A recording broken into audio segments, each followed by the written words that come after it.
two blankers.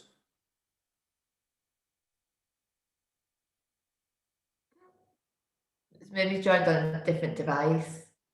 Yeah. Okay, so we are sharing our screen. We should be recording. And I think we've got enough people here to get going. So welcome, everybody. Thanks for attending today. This is really exciting for us because this is our very first masterclass. So I hope you enjoy it, hope you learn something from it, and I hope it entices you, and we see you at a course at LILA, online or in person somewhere soon. My name's Leanne. I'm one of the directors of LILA, and this is Jim, my esteemed colleague. He's been with us for 14, 15 years now, maybe even longer. Our very, very first person that we employed, and I think he'd be the last person with us as well. Jim is the master of all things CELTA. There's nothing he doesn't know about it. He has published papers with Cambridge CELTA. He's the go-to person for Macmillan Publishers on teacher training. He's delivering a series now.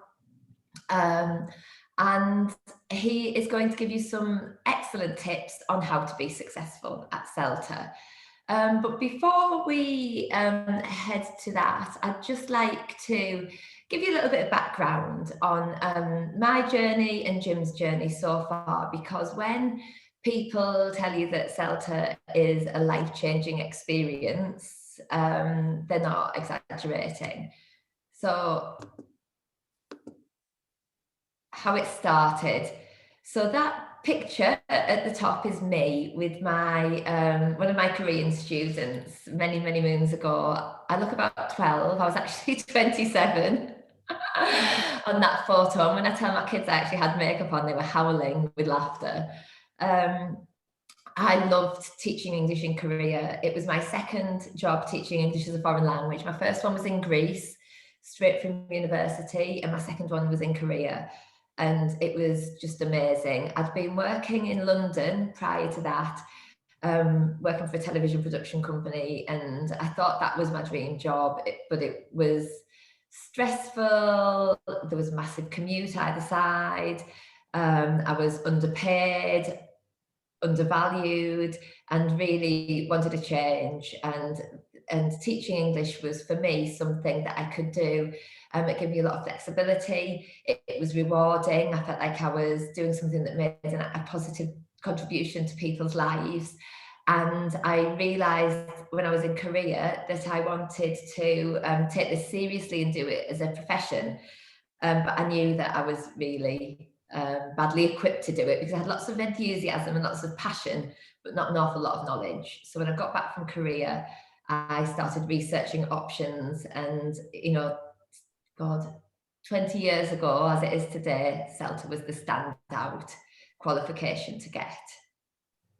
And I think, Jim, you have a similar story, is that right?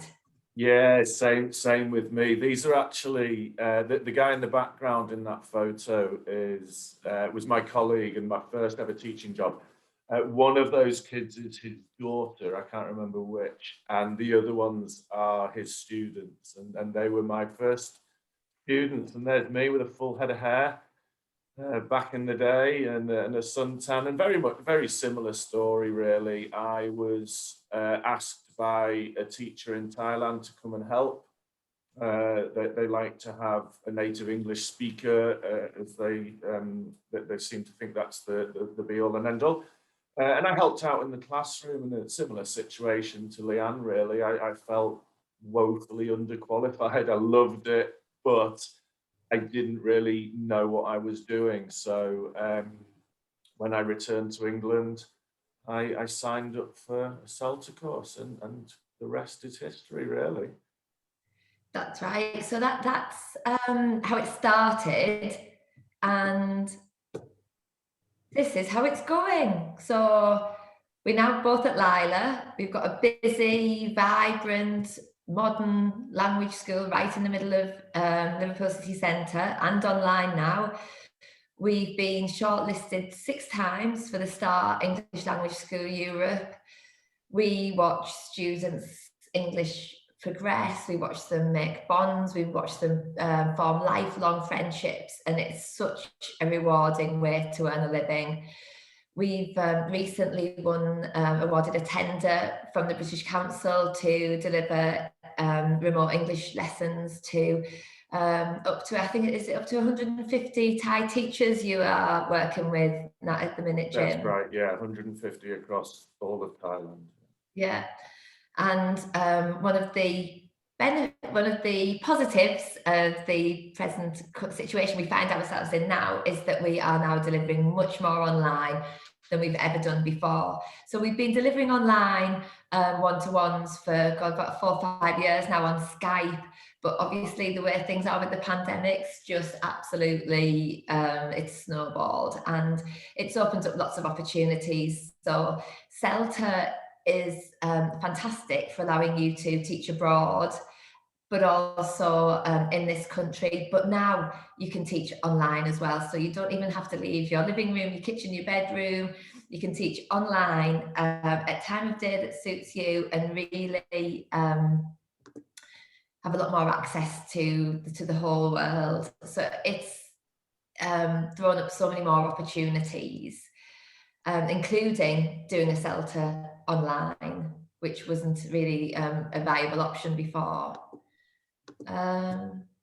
Okay, so we hear a lot of people asking, is it for me? Is it the right course for me? Because CELTA, it isn't unique. There are many teacher training courses out there that will have the same kind of seductive sales pitch. You can go and travel wherever you want. You can be your own boss. It's your passport to travel the world. And there are courses that you can do in 48 hours. Can I just ask everyone to mute, please? Sorry, I should have asked that at the beginning. There are courses you can do in 24 hours or 2 weeks that seem much more accessible, but believe me, they do not give you the same advantages and opportunities that a Cambridge CELTA qualification gives you. It really isn't an exaggeration to say it's your passport to the world. Jim, I mean, you've had experience of teachers applying for jobs, haven't you, at LILA? Yeah, that's right. It's kind of heartbreaking, really. People are not, some businesses are not the most, they lack scruples, we should say, a little bit. You need to be a little bit careful with the qualification you take. TEFL is thrown around as an acronym quite a lot.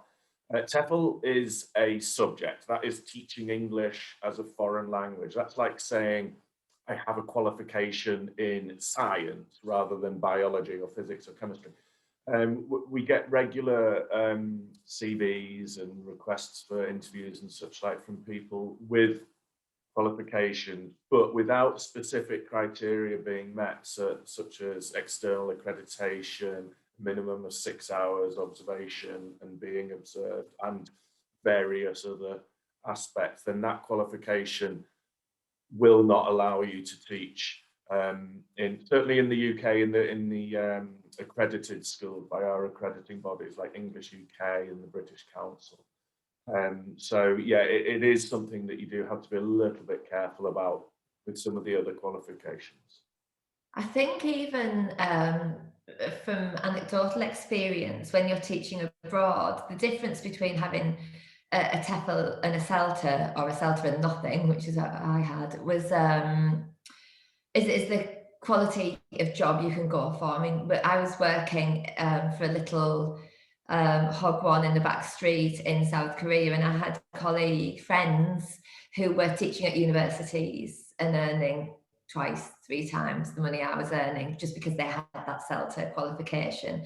So it really does have a massive impact, and it's worth making the investment up front to make sure you've got a course that's fit for purpose.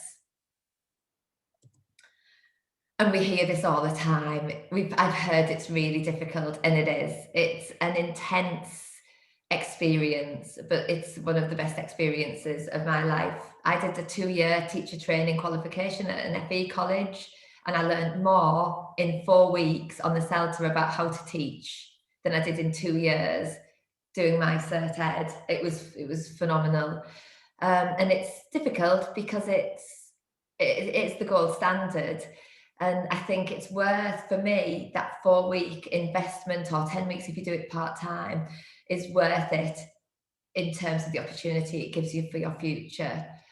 We've taught approximately, I say we, the royal we, Jim and his CELTA colleagues have taught approximately 700 CELTA students over the past 14 years, and fewer than 10 have failed.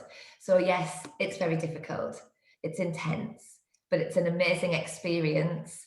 And our pass rate is so high, not just because of the caliber of the tutors that we've got on the course, Jim and the team, but because of the interview process. Jim, did you want to talk a little bit more about that? Yeah, CELTA is hard work. CELTA is expensive, it's time consuming, it's energy consuming, and it takes a lot out of people. And of course, it's a lot of money. We're not in the business of taking people's money unless we're sure that they can pass. So we make the application process, the interview process, quite rigorous so that people don't fail, because we don't want people to fail the course. As I said, it's a lot of money, it's a lot of effort, and we have had fewer than 10 fail over the years because of that process, because of the rigorous nature of allowing people in. So if we make it tough, then there are fewer chances for people to feel that it's not for them. We prepare people, we get people ready for it, and we make sure people know what to expect. I think as well, like sometimes people love the idea of teaching, but they think they might be a bit nervous standing up in front of a class, or they're not sure their grammar's up to it. And sometimes I think back to my sister, and both me and my sister were teachers of English, but we had totally different teaching styles. And just as every single teacher is unique in how they teach and the strengths and qualities that they bring to a class, so are the students. So there's no right CELTA teacher. There's just teachers that we help get to the place where they bring the best out in their students and bring the best out in themselves as teachers. I mean, my sister is like a natural born teacher. She's so supportive. She's a real nurturer. She's like that motherly character with everybody. And she was just, I knew it was right for her, but she was always very nervous about the thought of standing up in front of a class full of people. And when she did her CELTA, her tutor said to her, "If you're nervous, Victoria, sit down and do it. You don't have to stand up. You can sit down, you'll be relaxed, you're at your same eye level as your students. Whatever it takes for you to be the best teacher and for the students to get the most out of you, then go for it. It's not about churning out a certain type of teacher. It's about you being the best that you can be."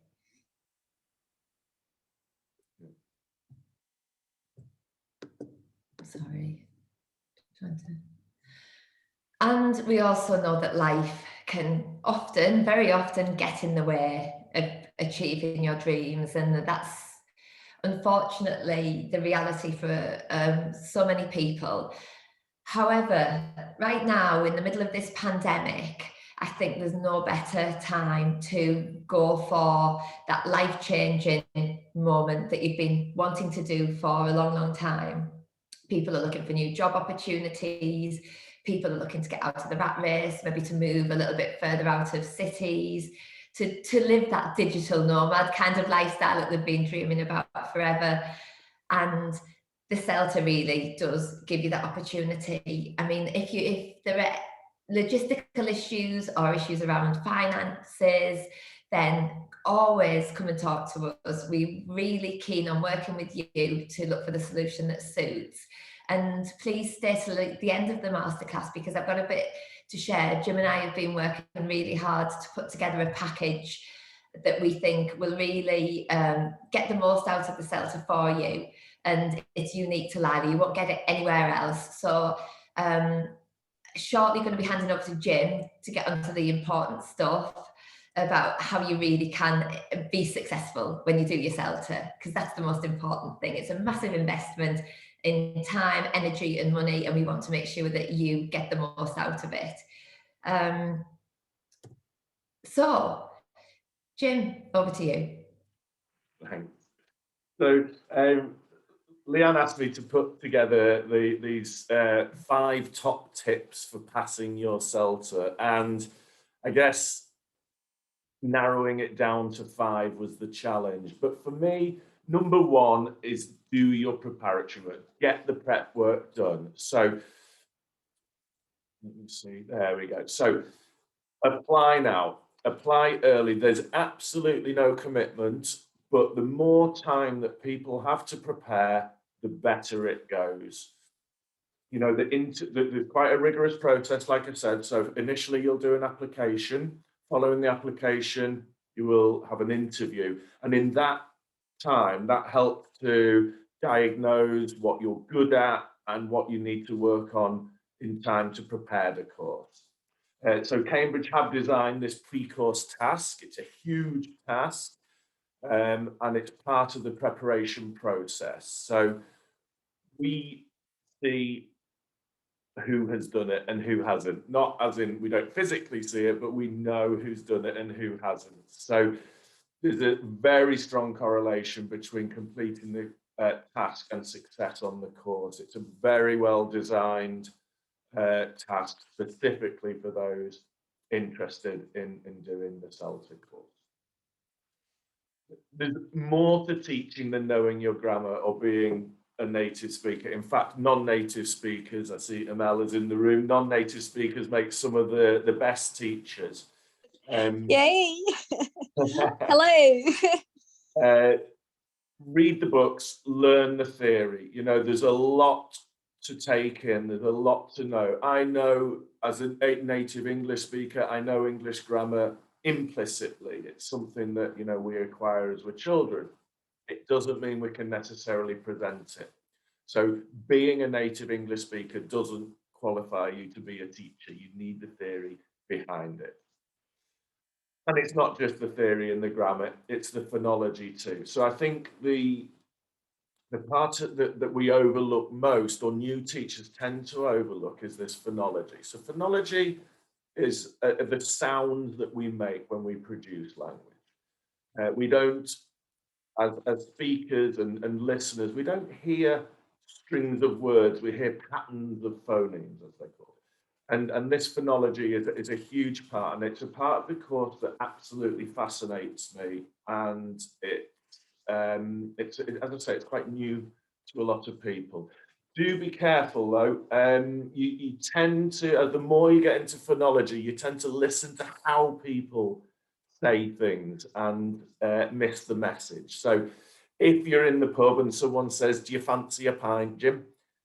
Think, "Oh, do you fancy?" There's some nice connected speech. "Do you fancy a pint?" "Ooh, that's a weak foot." And before you know it, they've gone to the bar and ignored you because you've taken far too long. But phonology, grammar, theory, it all counts, and it's all required to make a good. Tip number 2. Tip number 2 is plan, but don't script. So the CELTA course is very intensive. You need to manage your time and you need to plan your lessons. The best lessons are the well-planned lessons. Now, there's 2 reasons you need to plan your lessons. Primarily, you're assessed on lesson planning. You have to plan your lessons as part of the course. But second to that is the fact that a well-delivered lesson will be a well-planned lesson. Parts of the course include instruction, questions to check understanding, questions to test. And those instructions are not easy. You might think it's just, okay, exercise 2, Harry A, what's the answer? ML, is he right, etc. But it's not quite that simple. If you've got some very low-level students, and 15 pairs of eyes are staring at you, and you've got your tutor at the back typing down everything that you do. Those questions, those instructions are not easy to come up with on the spot. One thing we suggest is scripting instructions, because the act of putting them down on paper or putting them down on a worksheet helps you to look at them and consider, is that accessible to my students? Are they going to know what I'm asking them to do? But here's the point where we don't script, of course. If I'm reading an instruction and I'm reading it like this, then that is a physical barrier between you and your student. So you need to look at them. You need to gain eye contact. You need to read their body language, their facial expressions, their gestures as part of the communicative process. Linguists say that 80% of communication is non-verbal. How they come up with that. Anticipated problems. So one of the worksheets that you'll be required to do on the CELTA course is anticipated problems. And for me, this is arguably the most important. The best lessons are those that the teacher has considered what might go wrong. Now, in an ideal world, things don't go wrong, but this isn't an ideal. Technology fails. You might have planned a lesson that's too difficult for your learners. You might have planned a lesson that's too easy for your learners. Maybe only a couple of students turn up, maybe loads turn up, who knows? So if you're ready for the eventuality of something going wrong, if it does go wrong, then you're up and ready to go. The other side of the anticipated problems is the linguistic side. So if we look at the example I put in on the slide, we use used to. I used to live in Yorkshire. It talk about a state or an action done regularly in the past. And because it's talking about the past, a student might say, I used to went to the beach. I used to had dinner with my grandma every Sunday. If that occurs in the lesson, you've seen it coming, you knew it was going to happen or potentially going to happen. And with that, you can address it nice and simply. The final one is plan backwards. Now, this sounds a bit strange, but students learn by doing. Students don't learn by a teacher standing at the front explaining. So we do a lot of questioning, and a lot of what the students learn is by using the language. So if we want to allow, I don't know, 10 minutes, say, we've got a 40-minute lesson, let's say, 25% of our lesson is going to be practice. Then that final 10 minutes, well, what do the students need to have done to get to that stage? Well, they need to have had the language clarified. So I'm going to spend 10 minutes on that. Prior to me clarifying the language, I want them to have a go. I need to see what they can and can't do already. That's going to take 10 minutes. So we're already on half an hour. And then the initial 10 minutes, well, that language needs contextualizing. They need to read, understand the topic and understand the context. So if you plan backwards, write your clear aim, by the end of the lesson, my students will have had controlled and freer practice of using the present perfect or used to, or I don't know, vocabulary related to health and fitness. That 10 minutes, you will aim to reach that in plenty of time. And the most important aspect of the lesson is the student using the language. Tip number 3, keep it simple.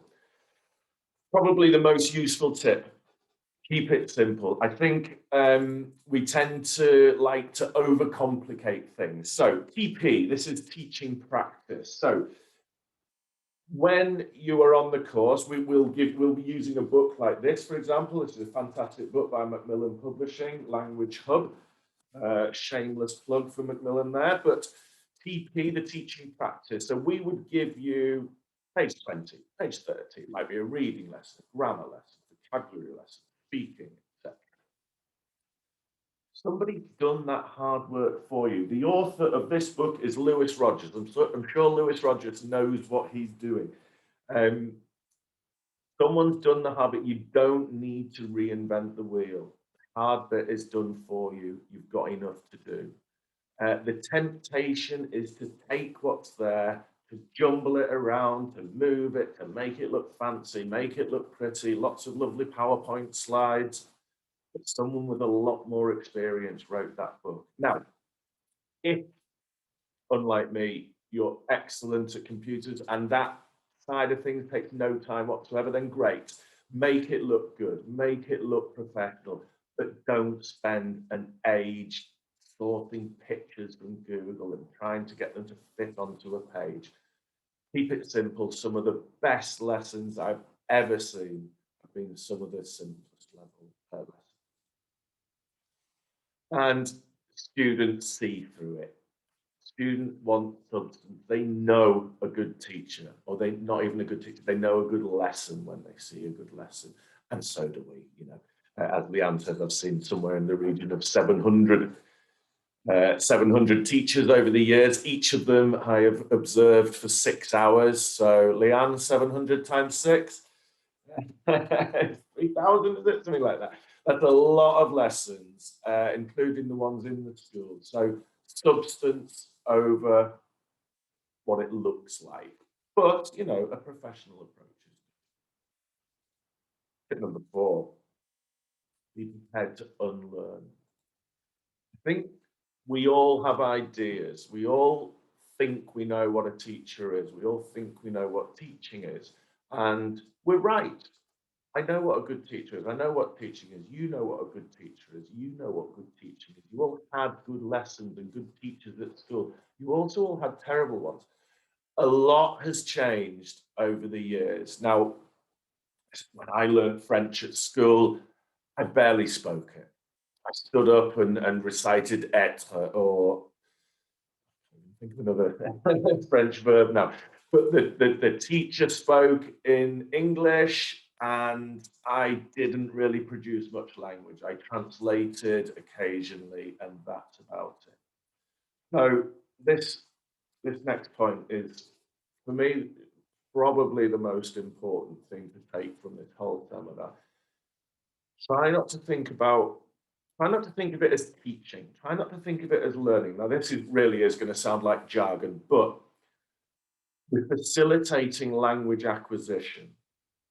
When we are babies and when we're toddlers, we start to learn language. We start to acquire language. Nobody sits down and tells us. No, it's not run, it's ran. It's not come, it's came. It's not fall, it's fell.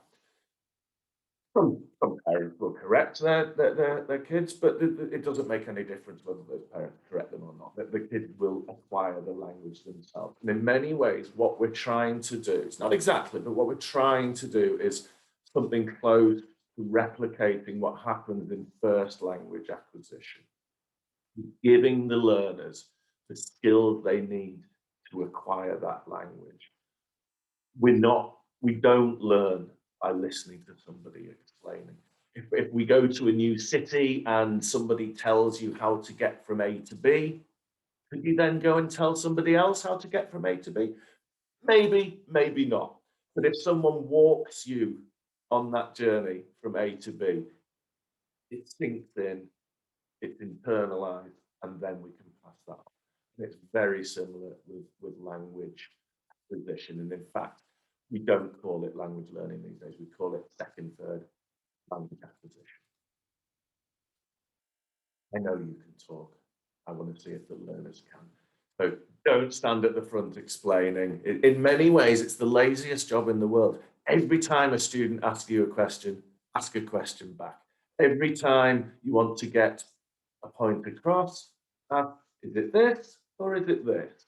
So in the sentence, I have visited France 3 times. Is it possible that I'll visit France again? Wait, hang on, we've jumped ahead of ourselves. So, as I say, we know you can talk. Let's see if the learners can talk. Tip 5. Now, I guess I'm cheating slightly here because this is once you're a teacher. before you know it, you're qualified. That final lesson is taught, it's dusted, it's done, and your 4 assignments are in. And that moment that final lesson is taught, you're qualified. You might not have the certificate for another 4 to 6 weeks or whatever it is, but you are qualified. I'll give you the piece of paper that says you're qualified. You can teach in any classroom, in any city, in any country around the world. But the learning cannot stop there. The moment you stop learning, the moment you know or believe that you've got all the information, then you stagnate. You have to keep learning. Observations are not pleasant. Nobody likes to be observed. Not pleasant having so many eyes and so critical views on what you're doing, but it's so important. Keep it up. Keep observing others. Ask to observe your peers. Ask to observe your colleagues. And importantly, ask to be observed.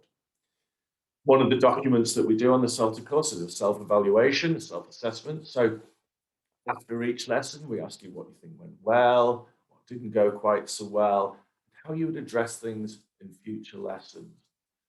Keep doing that. You don't need to necessarily sit down and write a plan, but if a lesson goes badly, why did it go badly? It's so easy to say, well, the students didn't really get it. It was too difficult for them.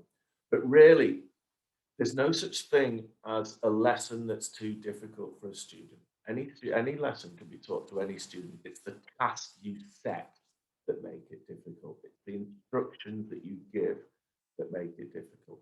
If something doesn't go to plan, the safest thing is say, it was my fault. How can I address that in future?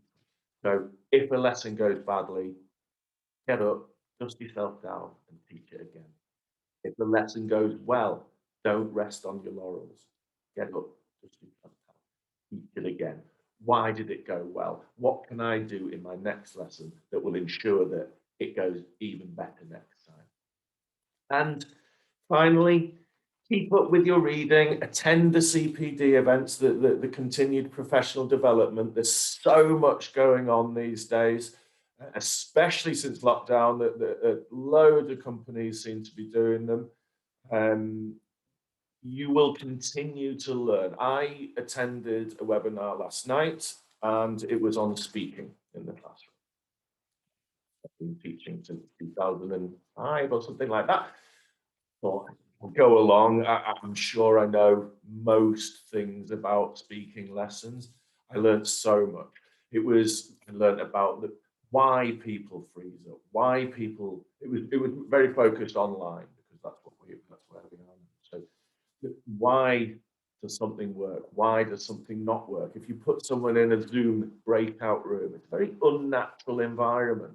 I've got to talk and you're all listening and you're all on books listening and seeing what will come out next. As a learner, there's a lot of pressure on that individual. So attend these professional development webinars, seminars, events. Keep up your reading. There's new stuff all the time. I know academic journals are expensive, but if you write to the authors, they send you them for free. It's only the publishing companies that make money out of those anyway. So write to the authors, write to Jeremy Harmer, write to Jim Scrivener, write to me. I'll give you my stuff for free. Leanne, I think that's over to you. You're muted. That was amazing. Thanks, Jim. Really, really interesting to get your insights there. So before we move on to the questions, because I'm sure there are lots of questions you've got for Jim, and if you've got any for me, do you mind if I just spend 5 or 10 minutes walking you through this offer I mentioned that me and Jim have put together? I was telling you about it earlier. We put it together because this is what we want you to get out of your time when you invest in yourself at LILA.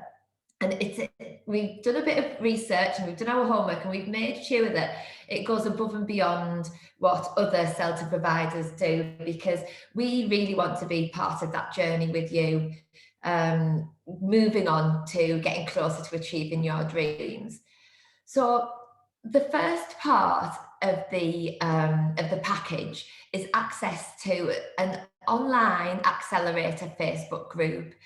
I've been a member of similar groups when I've been on courses myself, and we're starting to set them up for LILA because they're a fantastic safe space to go for support, for networking, for helping each other with tips, especially if you're studying online and you can't get into the common room and all sit together in the staff room. These accelerator Facebook groups will make sure that you're helping each other get the best out of your CELTA, and we will put regular tips in there as well. We'll be there for you to contact, and we'll be there to support you every step of the way. As well as the access to the accelerator group, just for the students that have, just for the people that have attended these webinars, we're offering a one-to-one debriefing meeting with Jim. He will give you detailed, personalised feedback on your pre-course task. Now, something like that's normally worth £100. I mean, it's almost priceless because, as Jim says, the better you do on that pre-course task, the better your chances of success. We'll give you the time it takes for Jim to go through it with you and let you know what your strengths are, what your weaknesses are, what you need to watch out for. So when you get onto actually doing the CELTA, you're hitting the ground running. We've also putting into the package a free teaching methodology book, which is worth £25. And speaking of priceless,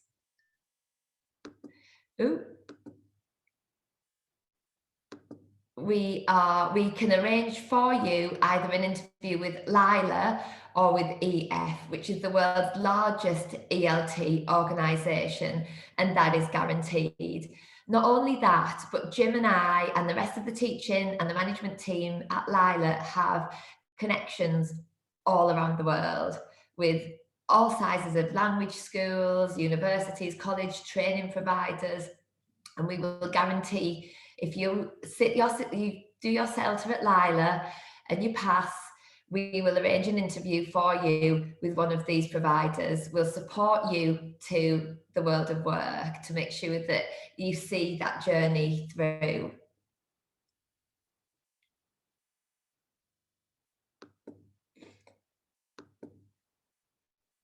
Now, if you go to a new page in your browser and go to calendly.com/Jim-Lila and book your CELTA meeting today to secure your place on your online CELTA in May, we'll also give you a 10% discount on the fees. We know things are challenging at the moment. We know there's a lot of insecurity out there. We know people are worried about income and jobs, and we want to do what we can to help. So just for these people on these webinars, if you book an appointment with Jim using his Calendly meeting slot, then we can offer you that 10% discount and that exclusive package. It's not an offer that we can run forever. We need to limit it. He's really, really busy. He's the director of studies. He's the head of CELTA. He delivers the CELTAs. He's doing this massive British Council teacher training project in Thailand, but we're doing what we can to get as many people on this offer as possible. So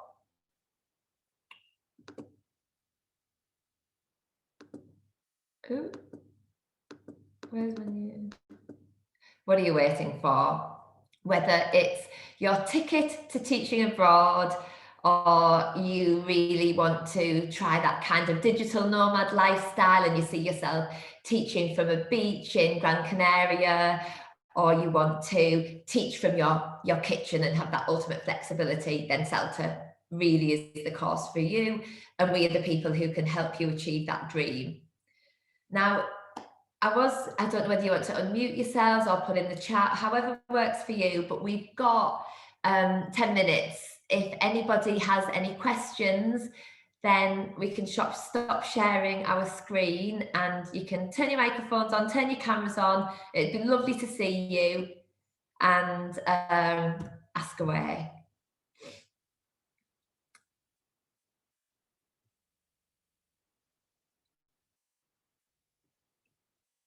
Don't be shy. Jim, everything out? You all right? Yeah. Good, good, good. Hi, Hey, Anna. Anna. Hey, can I ask if I pass my CELTA in say this summer, hopefully, I start working in say 3 years.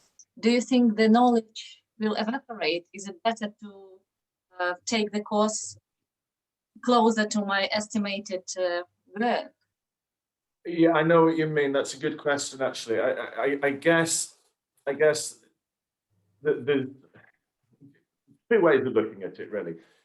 The sooner you do it, that knowledge is there, and then so long as you maintain the observations, maintain the theory, and maintain the interest, then I don't see why. I mean, I guess if you were to learn to drive and then not drive for 3 years, it might be you'd wonder, wouldn't you? But no, I don't know. I think once it's in there, it gets you thinking about it, and you start to study language. You start to study how you speak, how others speak, and without that initial knowledge, then you if you wait, then it's just a longer time until you start thinking in that way. But CELTA will help you to think about language in a different way and to use language and approach language in a different way. So for me, the sooner the better. Jim, didn't we have someone recently who did her CELTA quite a while ago, and you did a little refresher one-to-one with her? Yeah, that's Sarah? right. Yeah, that's right. This was someone who did the CELTA maybe 3 years ago, and then she just got in touch. She similar situation, Anna. She'd been working in a different line, and then was made redundant because of the current situation, and then just asked for a refresher, and she did like 2 or 3 hours. And she said, oh, it's all flooding back, it's all coming back. And in the same way as using a language. So we talk about, so if I was to start learning, I don't know, Swedish now, I've never learned Swedish in my life, I would be a beginner.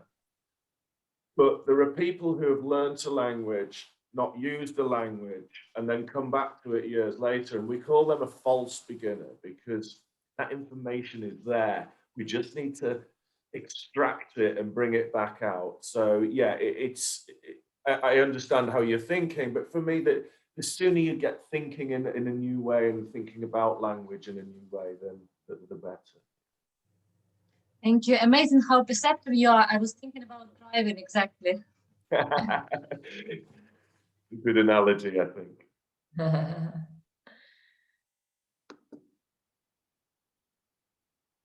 Does anyone else have any questions? If you don't want to unmute and come on camera, feel free to put it in the chat box. I just have a question, sorry. Yes. Hi, yeah, hi. I just wanted to know what the main difference would be with the online CELTA and the in-person CELTA. I think I'm just trying to choose now which one to go for. I mean, in terms of the course content, there's no difference. Now, in terms of personal preference, I guess that's where the difference lies. For the online CELTA, just because it's not the most natural environment being sitting in front of a computer, we've actually extended it from 4 weeks to 5 weeks. So typically a face-to-face course will be run over 4 weeks. We just felt that was a little bit intense. So we've extended it to 5 weeks. So you finish a little bit earlier. The teaching is a little bit more spread out. You've got a little bit more time to do your assignments and things like that. The content itself is identical. The certificate is identical. There's no mention on the certificate whether it was done part-time, full-time, online, face-to-face. For me, it's a matter of preference. I know people who've only ever wanted to do online because they only ever want to do online teaching. And then there's others who were booked onto a face-to-face course. And when we went into lockdown, decided they were going to wait for another face-to-face. So I think it's a good question, Sadie, and it's very much down to personal preference. Thank you. Javier, you got any questions? Javier is actually a spy. He's an expert on CELTA and Delta. No, I don't have any questions. Everything is very clear to me. I've been involved with CELTA for too many years now, so but it's yeah, it's very good that you kind of give an update on what's going on as well with the online, because it's been a big change, and it's going to stay for the unforeseen future apparently. Well, that's right, and I think Javier, that even beyond CELTA, even in our future face-to-face courses, we will include an element of online teaching. It's not something that I'd really considered before all of this happened, but in future face-to-face courses, we will encourage you to teach a lesson online, just to give you a taste of it, and just so you know what it's like, because the chances are that COVID's not to say, you know, we'll beat it, you know, we're getting there, we're making progress. It's a lot of very, very clever people putting a lot of work in, but the concept of the online life, the concept of working from home, learning from home, you know, why would a student from Japan necessarily travel to the UK, spend all that money on a flight, spend all that money on accommodation, when they can stay at home and learn? So I think online learning as working from home is here to stay, and we'll be incorporating an element of it in our future courses. That's very true. And we've got an online CELTA starting in May. So if you want to chat to Jim about getting on it, make sure you go to Calendly and book in an appointment, and you'll get that discount and that package as well. And I think the beauty of online, not particularly studying the CELTA online, but delivering English online, is that you could actually do it around your job. If you didn't want to, you know, hand your notice in and resign and make that massive change immediately, you could take a couple of weeks off, do your CELTA, stay in work, stay at university, and do an hour or two a week online. Find your feet, build up your experience, and start off like that, which wasn't really an option. Certainly when I was doing it, it was sort of, you handed your notice in and then you went to get a job, and that was it. There was no way of easing yourself in. So there are lots of opportunities that have been thrown up with the online transition to online. That's for sure. Yeah, I think nowadays the part-time online is in high demand because of what you say is the flexibility that gives you to you know, look after your children, do whatever work you're doing, or you do studying, and there is a lot of people getting interested in that one in particular. I can see you have one actually. Is it starting in April? Is it? May. Oh, in May. Okay. Yeah. That's the full-time one in May. Mm-hmm. Yeah, we will be running that's right. I mean, at some point this year. Yeah. Okay. Definitely. Okay, does anyone else have any questions? If not, we will call it a day. I forgot to put email addresses on, but I'm Leanne at lilalovetolearn.com. Jim is Jim at lilalovetolearn.com. Anything you need to know, drop us a line. We're also on Facebook, LinkedIn, Insta, Twitter, all the usual ways of getting in touch with people. Or you can give us a call, and we would happily talk you through anything you need to know about CELTA. Jim's putting in the chat box there. Okay, well, thank you very much for coming along today. It's been a real pleasure to spend an hour in your company. Take care, everyone. Thanks, Jim. Hi, Javier. Thank you very much, everyone. Thank Lovely you. to see you. Thank you very much. Thanks. Bye-bye. Bye.